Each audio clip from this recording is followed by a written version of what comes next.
Today we'll be looking at some Bluetooth earbuds by Razer that we're going to try out not just for regular usage but for gaming.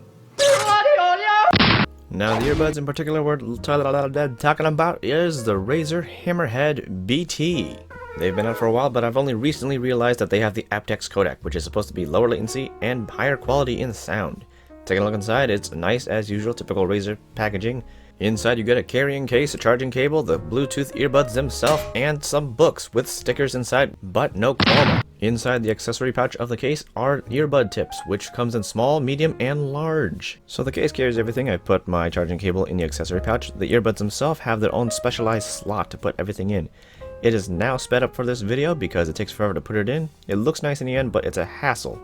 I wish it was just an empty box, that way I don't have to deal with this kind of mess. Let's just close this thing, call it a day. If we get a good look closer at the headphones, earbuds, or whatever you call them, this is the battery compartment, which is also magnetic. This little clip will allow you to attach it to your shirt, typically in the back, but you can also attach it to a front or wherever you want to put it.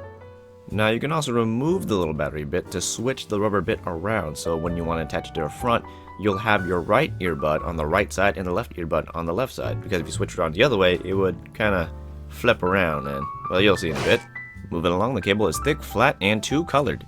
On the right audio side, you have a little control center. You can like boost your volume or lower it. You can pause and play by pressing the middle.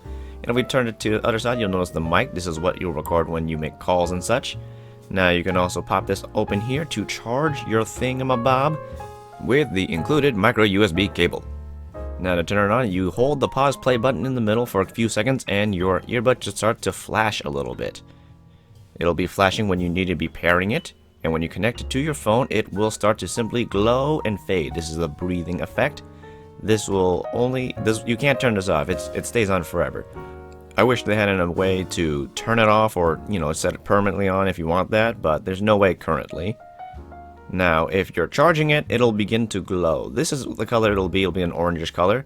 That way you'll know it's charging. Once it's done charging, it'll return to the original green color. Now, this is how it looks on your head when you're wearing it. Everything's fairly easy to reach, though I do wish the cables were a little longer. It's not too bad, I think they're just the appropriate length. Now it's designed to attach to the back of your shirt, but this doesn't work well if it's very thick. If you attach it to your front, you have to find places like your necklace. By the way, this is also when you have to flip around the little rubber bit from earlier, that way your right's on your right, left's on your left. You will have a little trouble figuring where to put it. You could attach it to your shirt, but you may find the cable a little short sometimes, depending where you put it. Ergonomics is not the strong point here. Speaking of ergonomic problems, I didn't like how the edges were a little textured. It looks really cool and it feels kind of nice, but after several hours or even maybe like 1 hour or 30 minutes of usage, I would feel these little spiky bits that they've done, which once again looks cool, in my ears. It does irritate them and it gets really uncomfortable. I would have preferred it flat or smooth. To sort of fix this problem, I have these little ear fins that I had lying around from another pair of earbuds. You can also buy them on Amazon. And you can just slip them right in. They fit quite nicely, interestingly. They'll help the earbuds stay in your ear a little easier, and they give a little space between your ear and those little textured bits.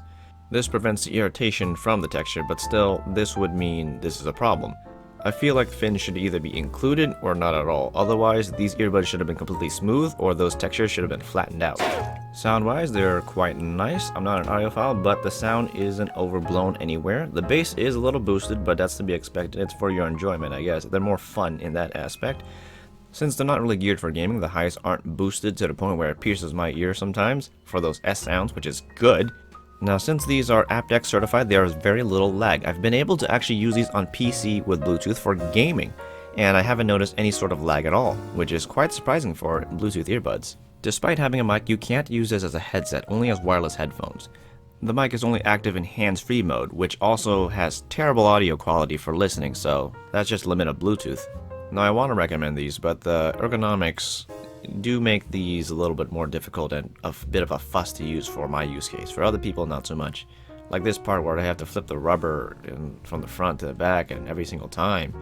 Right now I'm flipping it to the back. It was in the front of my shirt orientation, now it's back, just so I can have these controls on the proper side. And then just to make them comfortable for more than like 30 minutes or more than an hour, I'd have to buy ear fins or at least have some lying around to make them fit in my ear and not irritate them.